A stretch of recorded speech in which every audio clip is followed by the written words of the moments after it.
The distress beacon cut through the void like a knife through silk. Commander Anna Reeves stood on the bridge of the UHSF Resilience, her eyes fixed on the holographic display showing the coordinates of the signal.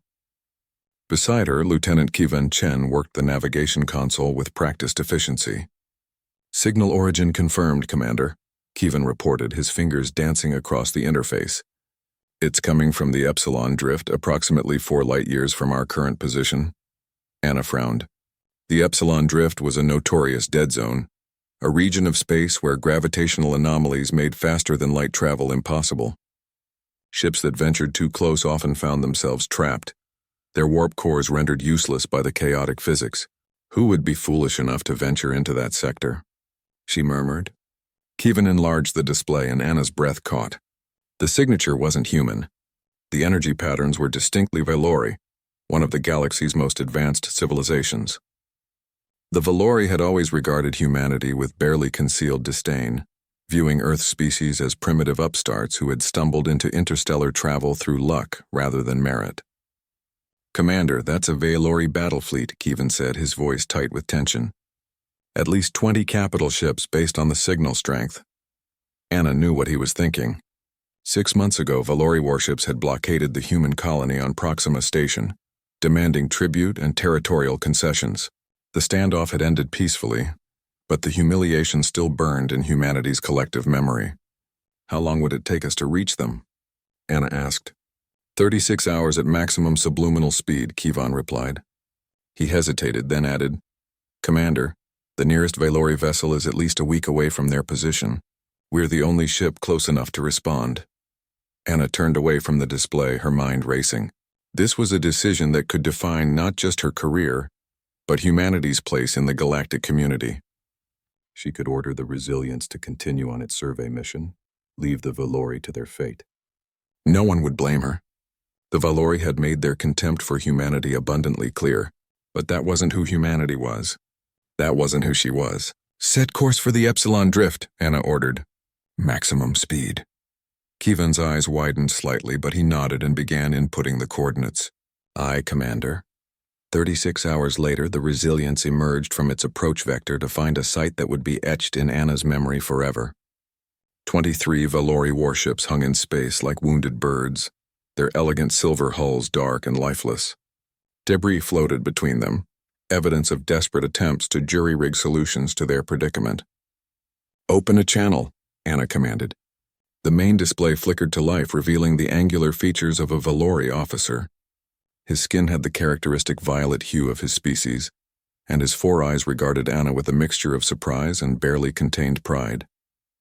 "I am Fleet Commander Thelkaris of the Valori Imperial Navy," he said, his translator rendering his words in crisp English. "You are human." "Commander Anna Reeves of the United Human Space Forces," she replied calmly. "We received your distress beacon. What's your situation?" Thelkaris' expression tightened. Anna could see the internal struggle playing out across his face. To accept help from humans from a species the Valori considered inferior was clearly a bitter pill to swallow. "A cascading warp core failure," he finally admitted. "All of our ships are affected. We cannot generate sufficient power to escape the gravitational anomalies of this region." Kivan leaned toward Anna, speaking quietly. "Commander, our ship wasn't designed for this sector either. If we attempt to tow their vessels, we might get trapped ourselves." Anna had already considered that possibility. She turned back to the display. "Fleet Commander, we're going to help you, but we need to work together. I'm sending over our chief engineer with a team.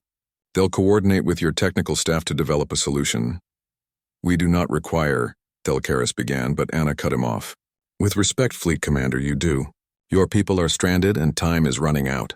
Pride is a luxury you can no longer afford." For a long moment, Thelkaris stared at her. Then slowly he inclined his head. "Very well."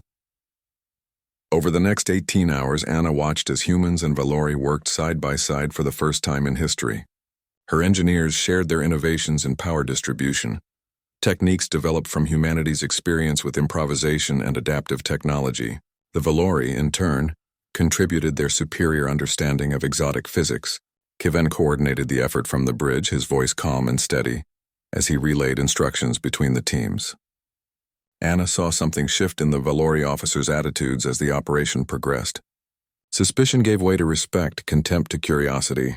Finally, the breakthrough came. By linking the Resilience's warp core to the Valori flagship in a novel configuration, they created a power relay that could pull all the stranded ships free of the gravitational well. "All vessels report ready, Commander," Kevin announced. Anna gave the order, and the combined human-Valori engineering marvel hummed to life. One by one, the warship systems came back online.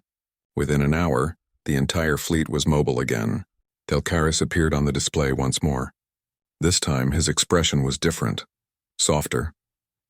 "Commander Reeves," he said slowly, "you came to our aid when you had every reason not to. You risked your ship and your crew for those who have shown you nothing but scorn." He paused, and when he spoke again, there was something like wonder in his voice. "Why?" Anna smiled.